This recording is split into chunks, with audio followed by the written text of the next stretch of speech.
Lieutenant Commander Tishi Matsumura kept watch aboard the submarine I-36, studying the American anchorage through his periscope. The view contradicted every estimate the Imperial Naval General Staff had made about American capabilities.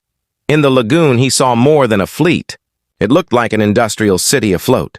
The notebook in his breast pocket, packed with sketches and notes, would later unsettle Japan's highest naval authorities. Through the lens, he counted 6 gigantic floating platforms, each bigger than any dry dock in Japan. One platform held the battleship USS Alabama, lifted completely out of the water and surrounded by teams of workers and equipment along its hull. Another supported 2 cruisers at once. The Americans had effectively moved their shipyards into the theater of operations.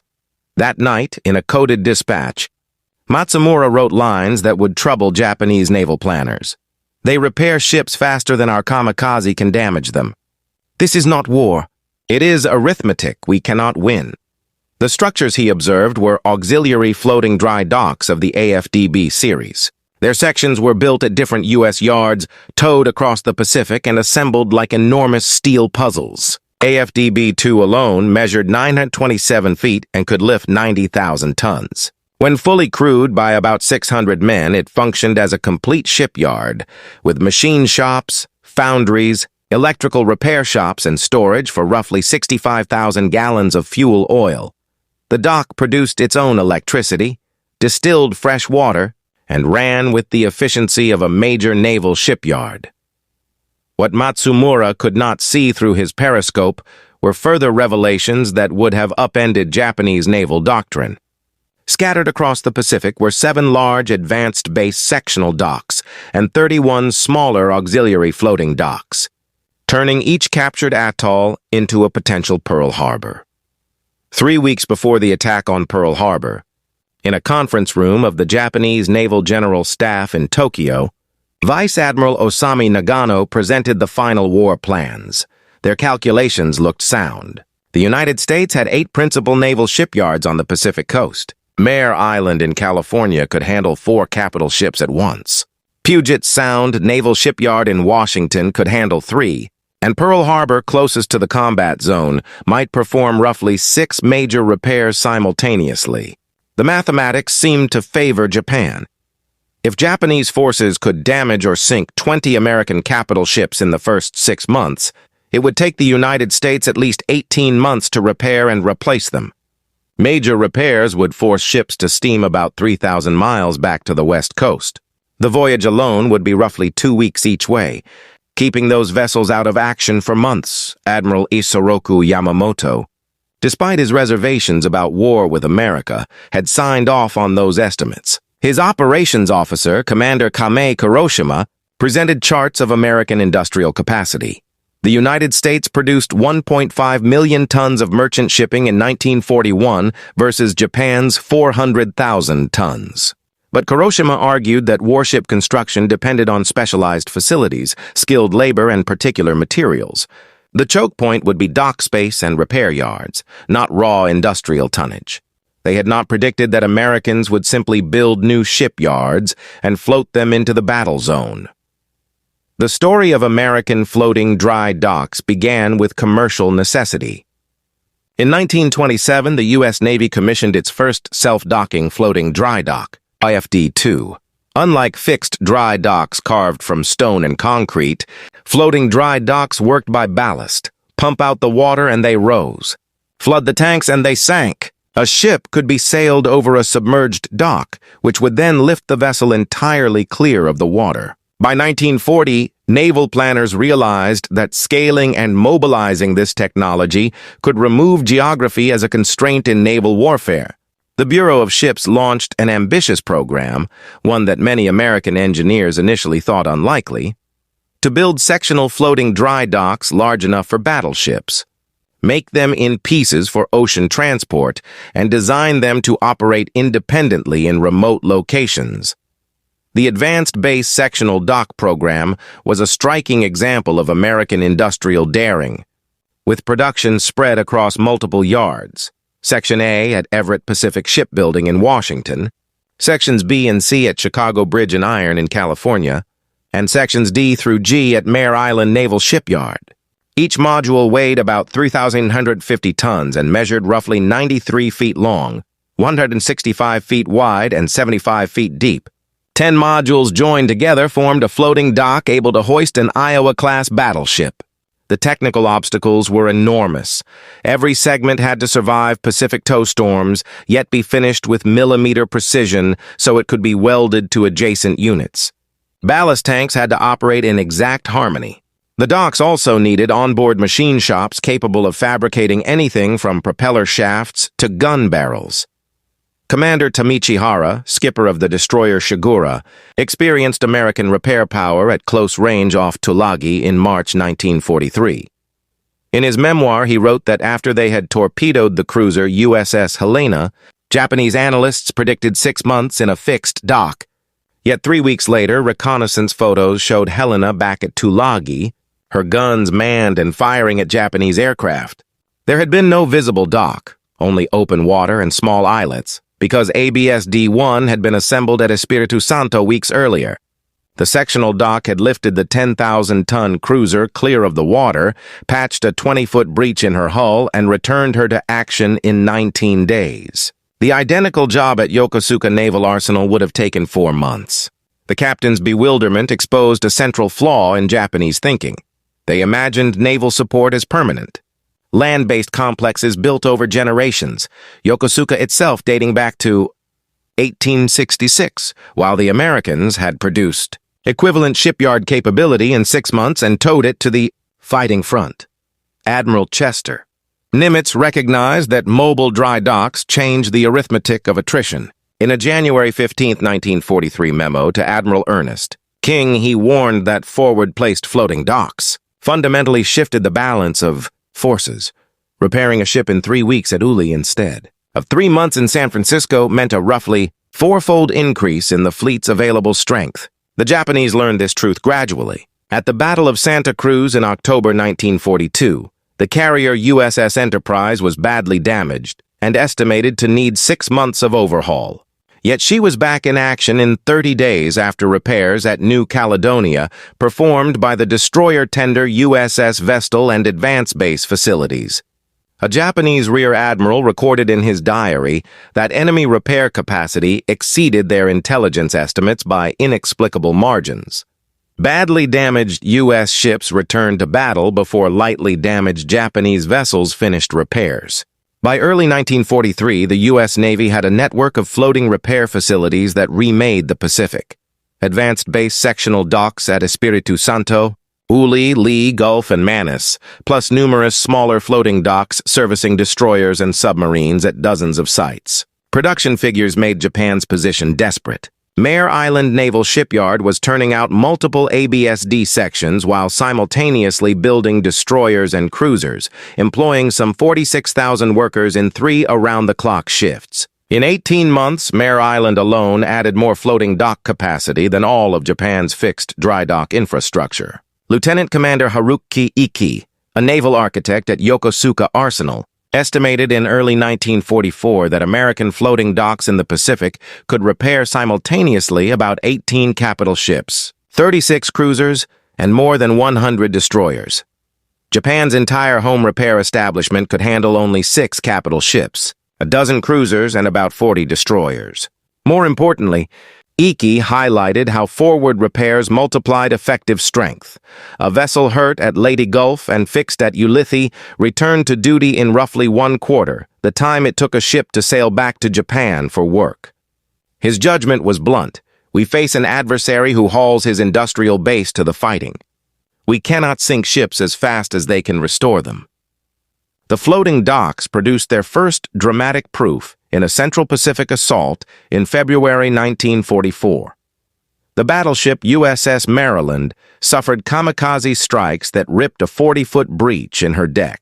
Under older doctrine, she would have steamed to Pearl Harbor and been out of action for months, but instead she made a 240-mile run to Muro where AFDB-2 lay ready. The enormous dock, commanded by Commander Joseph J. Rashford, submerged its platform so Maryland could be floated over the keel blocks. In 4 hours, pumps threw off roughly 8 million gallons and lifted the 45,000-ton ship clear of the sea. Captain Yoshitake Miwa aboard submarine I-84 watched the operation and signaled Tokyo. Maryland entering floating dock at Muro. Extensive damage visible. Estimate minimum 3 months repair. 3 weeks later, Maryland steamed away under her own power, combat ready. The Americans had rendered time and distance irrelevant. Commander Mochitsura Hashimoto later recorded the bewildering pattern. After a successful attack, they would estimate months for an enemy capital ship to be out of action, only to find the same vessel back in weeks, like fighting beasts that mended themselves overnight. AFDB-7's work at Leyte demonstrated the same capacity on a larger scale when the carrier USS Franklin, brutally struck by kamikaze attacks in March 1945, was virtually rebuilt afloat. Franklin endured some of the worst damage of any U.S. carrier to survive the war, and 87 sailors were killed in the attack. Conventional wisdom would have written her off. Instead, AFDB-7's complement of about 1,000 specialists worked around the clock. As Master Chief Petty Officer William Delaney later testified, they essentially rebuilt the ship from the inside out. What would have taken a 6-month overhaul in a shore yard was completed in 11 weeks, inside a combat zone. Lieutenant Commander Sadao Kusaka's April 1944. Reconnaissance summarized the strategic shock. Ulithi anchorage contained 6 large hulks that at first looked like cargo carriers, but on closer inspection were mobile dry docks. One had the battleship Iowa up for repairs. American maintenance was not fixed to a homeland. It moved with the fleet. Reports like these reached Admiral Sumu Toyota, who after Yamamoto's death faced the grim arithmetic. If U.S. repair rates were roughly 3 times faster than Japan's, Tokyo would need to sink 9 ships for everyone it lost, a ratio he judged unattainable.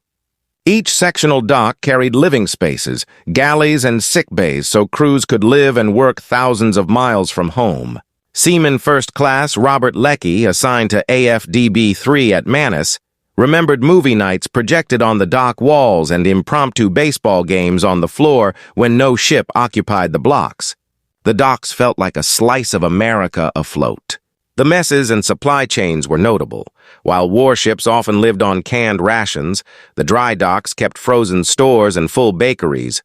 AFDB-2's Thanksgiving in 1944 served about 2,000 turkey dinners to sailors whose ships were under repair. Vice Admiral Teo Kurita felt this shift firsthand at Leyte Gulf in October 1944. His plan counted on damaged American ships withdrawing and weakening their invasion armada. But instead those vessels steamed to nearby mobile repair facilities and were back in action within days. Kurita later recorded that after crippling an American cruiser and assuming it would be out of action for weeks, they would confront the same ship merely days later. They were battling not only a navy, but a sea-based industrial network the enemy had learned to move. The most striking example of rapid turnaround before large-scale deployments was the USS Yorktown. Badly hurt at the Coral Sea, she reached Pearl Harbor on May 27, 1942, where Admiral Nimitz ordered an almost impossible 72-hour overhaul. Entering Dry Dock No. 1 on May 28th, some 400 shipyard hands worked ceaselessly. By May 30th, Yorktown steamed away with a repaired flight deck and functioning boilers. Japanese intelligence still believed her incapacitated, and when pilots later reported striking a 3rd carrier at Midway, Nagumo's staff found themselves confronting 3 American carriers where Tokyo had expected only 2. Midshipmen and pilots later described the shock of learning how quickly a supposedly ruined capital ship could return to combat. Readiness. By the middle of 1944, the Pacific had become a maintenance corridor thanks to American floating docks. Vessels struck near Iwo Jima found work at Guam. Ships hit off Okinawa could be sent to repairs at Karama-Reto. Commander Sadatoshi Tomoka summarized the strategic consequence bluntly. The enemy had nullified distance. A vessel damaged at Formosa might be serviced and sent back into action faster via forward repair facilities than a Japanese ship could be repaired and redeployed from its own yards. The implication was profound. Geography could no longer be counted on to remove enemy strength from the theater for long periods. Between 1942 and 1945, U.S. industry produced 7 advanced base sectional docks, 31 auxiliary floating docks, and 55 smaller repair units. Their aggregated lifting capability exceeded Japan's fixed dock capacity by roughly 4 times. Each ABSD carried a price tag roughly equivalent to a light cruiser, about $40 million, yet their value lay in mobility and multiplied operational time for combat vessels. Rear Admiral Kizokamura captured the tone of despair in his diary, noting how the Americans towed city-block-sized dry docks across the ocean as if building the peace while the Japanese were still locked in battle. The crews aboard those floating yards became specialists in rapid restoration. Chief Petty Officer Marcus Thompson, a hull repair expert on AFDB-2 who trained for 18 months at Mare Island, led a 40-welder team that could reconstruct a destroyer's shattered bow in 5 days. Thompson described a craft perfected for urgent structural surgery, teams that could fabricate and align massive plates, rethread propeller shafts, and restore watertight integrity under combat conditions. The docks also housed surgical suites and medical staff. Dr. Lawrence Steinberg, Chief Medical Officer on AFDB-1, performed over 200 major operations during deployments, saving lives that would otherwise have been lost or rendered ships helpless. Japan attempted tactical responses. In late 1944, submarines were ordered to infiltrate Ulithi with the sole objective of striking floating repair facilities rather than combatants, reflecting a shift in priorities toward attacking the enemy's repair chain. Submarine Y-365 was lost on such a mission before reaching Ulithi, one of 6 boats lost trying to damage repair sites. Only one attack achieved measurable damage. On April 22, 1945, Lieutenant Saburo Shimbo and Enen Chuokubo mistook empty dock sections for carriers and struck ABSD-2's Section G. While the hit hindered operations temporarily, dock crews patched the damage and were back to full capability within 3 days. Japanese commanders reflected bitterly that even when they inflicted damage, the modular nature and redundancy of American floating yards meant repairs were rapid and replacements could be brought forward. The Okinawa campaign between April and June 1945 presented the most intense test. Kamikaze strikes damaged over 400 ships, yet the flotilla of floating docks at Karama-Redo worked continuously, sometimes hauling vessels out of the water while enemy air attacks continued overhead. Captain Toshiyuki Yokoyama, who directed kamikaze operations, lamented that pilots risked and lost their lives to wound American ships, only to see the same vessels back in service within days. Of 404 ships damaged at Okinawa, 387 were restored well enough to continue operations without returning to permanent home yards. The destroyer USS Laffey, struck by 6 kamikazes on April 16th, was seaworthy again by May 1st. These statistics underlined a brutal arithmetic. Even concentrated sacrifice failed to produce lasting attrition against a foe that repaired at speed. Post-war examinations of Allied plans confirmed the scale of the threat these floating factories posed to Japanese strategy. Captured documents showed intentions to bring a dozen major sectional docks and dozens of smaller units into invasion theaters, force multipliers, intended to sustain invasions by keeping hulls and combat systems operational close to the front. Captain Minoru Gender, reviewing these files after the war, noted the chilling conclusion. Even if Japanese forces sank many ships daily, U.S. floating repair capacity meant vessels could be restored faster than Tokyo could mass fresh attacks. The mobility, redundancy, and scale of the American afloat repair system had converted industrial might into immediate combat power, reshaping the Pacific War in ways Japan's planners had not anticipated. Each floating dock was a self-contained community and factory. They carried sleeping quarters, galleys, bakeries, and medical bays, enabling crews to live and work for months far from home. Seaman First Class Robert Leckie, assigned to AFDB-3 at Manus, remembered how the docks preserved morale, movie nights projected on bulkheads, impromptu baseball games on deck spaces when no ship occupied the blocks, and how their messes offered frozen provisions and baked goods that frontline warships seldom saw. The human element mattered. These were not merely steel platforms, but moving bases that sustained both ships and sailors. In the end, the combination of skilled labor, onboard fabrication shops, medical care, and uninterrupted supply chains made the floating docks a decisive strategic factor, one that rendered traditional assumptions about attrition and distance obsolete. Working on battle-damaged ships exposed repair crews to unexploded ordnance and poisonous smoke. On AFDB-3, a collapsed bulkhead during work on USS Pittsburgh killed 7 men. Yet morale stayed strong. AFDB-2 bore a 10-foot motto that declared, "We keep them fighting." In his post-war interrogation, Admiral Sumu Toyota singled out 3 decisive causes of Japan's defeat: American submarine warfare, fast carrier task forces, and the floating dry docks. On the last point, he was blunt. Those mobile yards wrecked the Japanese Navy as surely as bombs and torpedoes by making time and distance irrelevant and bringing American industry into our own waters. Between 1943 and 1945, the floating docks completed 1,847 major overhauls and 8,234 minor repairs, returning about 95% of damaged vessels to service within 30 days. Commander Joseph Rashford observed that Tokyo thought it fought only ships and sailors, when in truth it confronted an entire industrial machine made portable.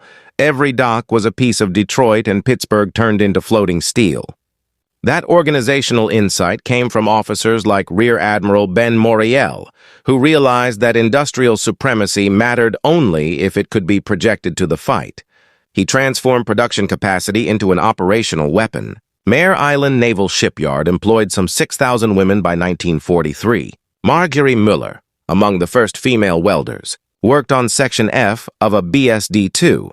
Chicago Bridge and Iron's California plant hired roughly 4,000 African-American workers and turned out 3 ABSD sections at rates rivaling integrated yards. Admirals such as Arleigh Burke pointed to floating dry docks as emblematic of American ingenuity.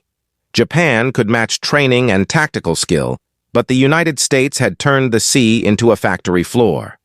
Japanese naval attachés had monitored U.S. shipbuilding through the 1930s, but interpreted it through their own assumptions. Commander Yoshiro Fujimura, after visiting Chicago Bridge and Iron, noted that Americans built industrial plants in sectional pieces to be assembled, an observation he dismissed as irrelevant to naval construction until reality proved otherwise. Even as the war wound down, more docks were coming. FDB-8 through FDB-14 were under construction for an invasion that never occurred. The floating dock story encapsulates 2 incompatible notions of power: Japan's emphasis on warrior skill and tactical excellence versus America's emphasis on production, repair, and sustainment. Once those docks spread across the Pacific, each became the nation's industrial base made mobile, assembly lines and steel mills afloat, and against that scale of industrial strength, traditional martial excellence could not prevail. As Admiral Toyota concluded, the arrival of American floating dry docks decided much of the contest. We could sink ships, but they could raise and remake them. Losses could be absorbed and operations sustained. The Pacific ceased to be simply a battleground and became, for all practical purposes, an American lake, not because of permanent occupation, but because the U.S. could maintain repair and supply anywhere and any time. In the end, Japan discovered it was not only fighting ships, planes, and men,